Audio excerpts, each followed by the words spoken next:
Next topic है अपना functions of central bank. ठीक है कि सेंट्रल बैंक्स क्या क्या फंक्शन करता है। तो इसमें सबसे पहला काम है सेंट्रल बैंक का कि इसके पास अथॉरिटी होती है।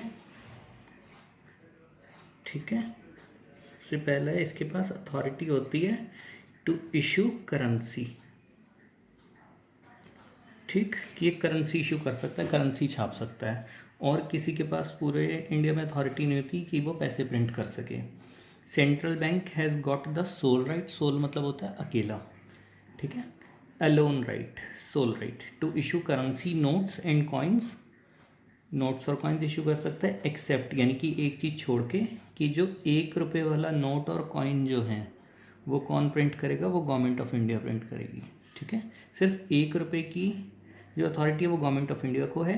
1 रुपये के अलावा छोड़ के बाकी सब कुछ सेंट्रल बैंक ऑफ इंडिया के पास होता है पावर। ठीक है, it is a primary and main function of central bank, सबसे मेन फंक्शन है यही, which no other bank can perform in the economy. For issuing the notes central bank has to maintain the assets equal to amount of currency issued.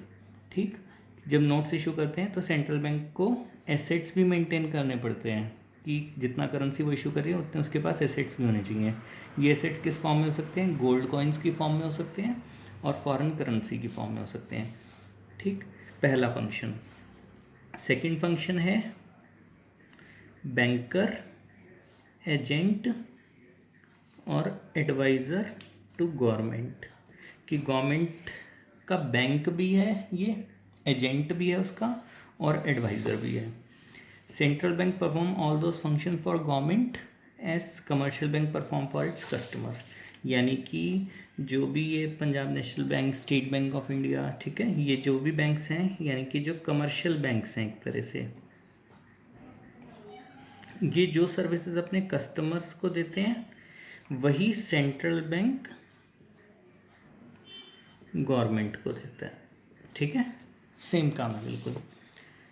It acts as a banker to the government, यानी कि government के लिए ये bank का काम करता है, which means it maintains the accounts of government. तो गवर्नमेंट जो अपने अकाउंट रखती है वो आरबीआई के पास रखती है।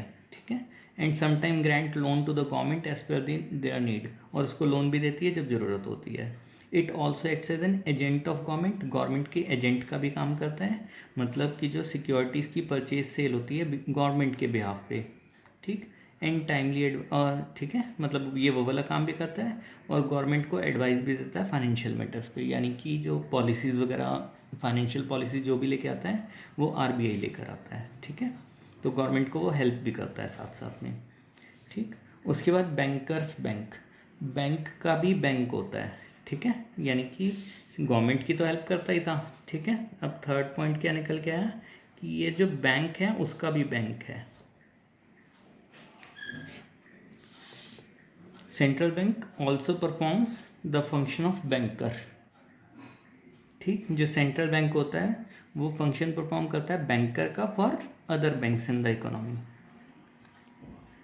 हर commercial bank has to keep certain percentage of total reserves, हर कमर्शियल बैंक को कुछ percentage of their total reserves, यानी कि जो उसके पास रिजर्व्स होते हैं ना, तो उसका कुछ परसेंटेज हिस्सा सेंट्रल बैंक के पास रखना होता है। ठीक है, हर कमर्शियल बैंक को to keep certain percentage of their total reserve with the central bank. क्यों? So that commercial bank may not face any crisis, because if any bank faces crisis in the economy, crisis का मतलब होता है कि जैसे bank near about bank के पास ही पैसे ख़त्म हो गए। ठीक है, तो अगर उसके पास पैसे ख़त्म हो जाते हैं तो वो उस परसेंटेज जो जमा करके रखता है आरबीआई के पास वो उसको वापस मिल जाते हैं। ठीक है, so that commercial bank may not face any crisis, because क्योंकि अगर किसी bank if any bank faces crisis in the economy, अगर इकोनॉमी में क्राइसिस आता है और वो बैंक फेस करता है तो RBI lends money to them by buying securities from them. RBI क्या करता है, उनसे सिक्योरिटीज़ खरीद लेता है और उनको पैसे दे देता है। ठीक है, and due to this function they are known as lender of last resort. ठीक, ये लाइन ज़रूर याद रखना, lender of last resort. Last resort मतलब बिल्कुल आखिरी सहारा जो होता है। यानी कि इसके अलावा लास्ट ये बिल्कुल लास्ट ऑप्शन होता है, कहने का मतलब लास्ट ऑप्शन कह सकते हैं हम इसको, ठीक है। Lender of last resort, it means if any banks fail to get financial accommodation from anywhere, कहीं से भी कोई फाइनेंशियल सहायता नहीं मिल रही, it can directly approach to the central bank, तो सेंट्रल बैंक के पास जा सकते हैं, बिल्कुल लास्ट ऑप्शन, ठीक है। फिर उसके बाद कस्टोडियन ऑफ फॉरेन एक्सचेंज, यानी कि जो फॉरेन एक्सचेंज जो आता है इंडिया में उसकी कस्टडी रखता है पूरी की पूरी। Central bank is the custodian of foreign exchange reserves, it also exercises the cell purchase of foreign exchange, ठीक है। और ये एक्सरसाइज करता है सारा का सारा सेल परचेज ट्रांजेक्शन जो होती हैं फॉरेन एक्सचेंज की, कि जिससे उसमें स्टेबिलिटी रहे एक्सचेंज रेट में, ठीक है। स्टेबिलिटी मतलब बहुत ज़्यादा फ्लक्चुएशंस ना आए,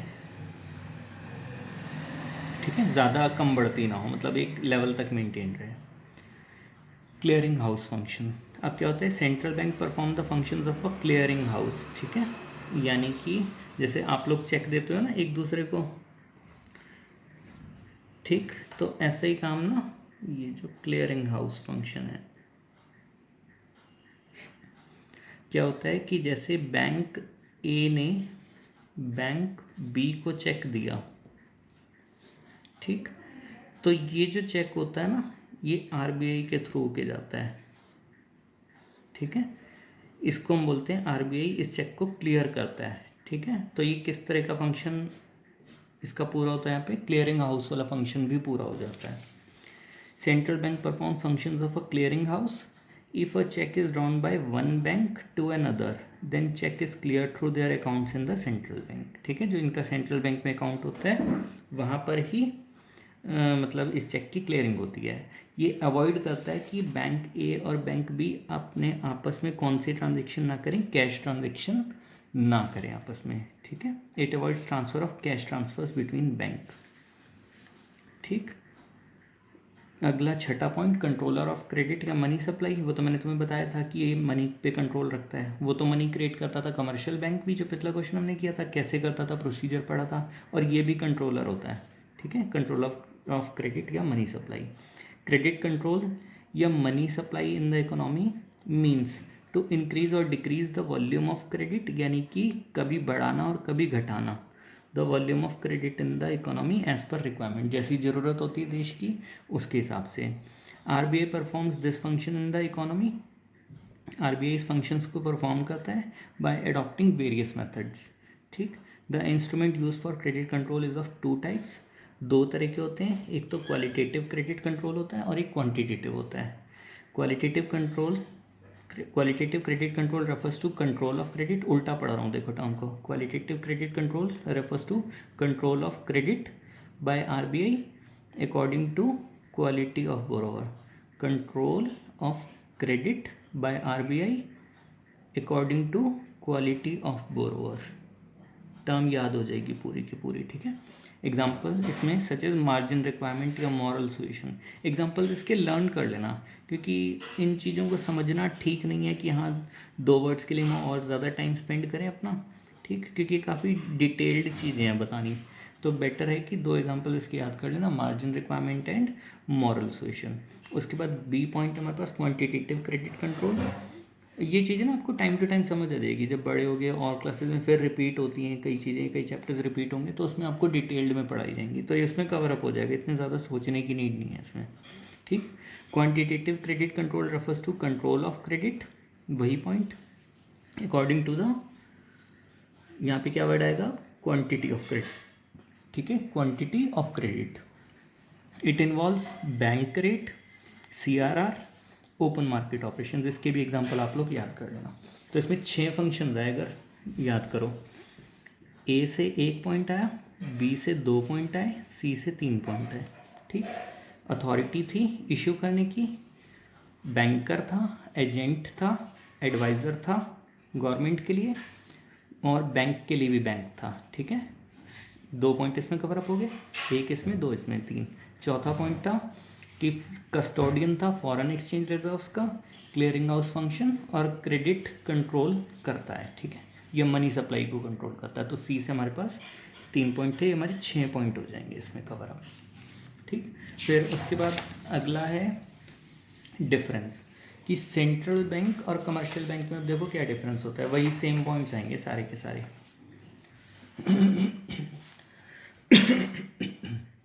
difference between central bank and commercial bank. Basis of difference, meaning सबसे पहला, सेंट्रल बैंक मेन बैंक था, apex for controlling the entire monetary system of the economy. Commercial bank वो बैंक था जो कि डिपॉजिट्स लेता था पब्लिक से और लोन देता था पब्लिक को, ठीक है, ये इसका मीनिंग था, ठीक।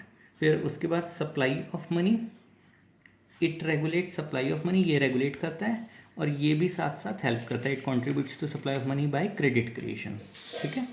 अच्छा, उसके बाद तीसरा पॉइंट था custodian of foreign exchange reserve, ये कस्टडी रखता है फॉरेन एक्सचेंज रिजर्व्स की, ये कस्टडी नहीं रखता है, it is not a custodian of foreign exchange reserve, लेकिन ये डील करता है यानी कि सेल परचेज करता है सिर्फ प्रॉफिट के लिए, ठीक है। फिर करेंसी की अथॉरिटी इसे थी सेंट्रल बैंक को और कमर्शियल बैंक को नहीं थी।